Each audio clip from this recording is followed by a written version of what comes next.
તારું નામ શું બેટા? અનિશા. અનિશા. સરસ. આજે શાના વિશે ભણવાનું આપણે? પક્ષીઓ વિશે. શાના વિશે? પક્ષીઓ વિશે. સરસ. આ શું છે?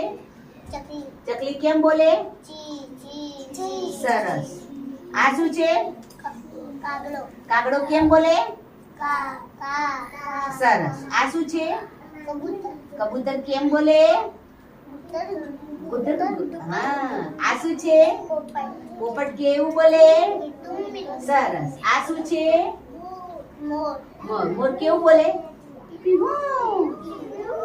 હા. આ શું છે? કુકડો. હા. કુકડો કેવું બોલે?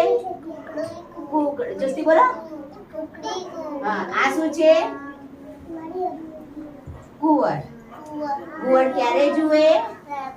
રાત્રે. સરસ. આ શું છે? પેંગ્વિન. પેંગ્વિન ક્યાં જોવા મળે? ક્યાં જોવા મળે? દરિયા કિનારે. સરસ.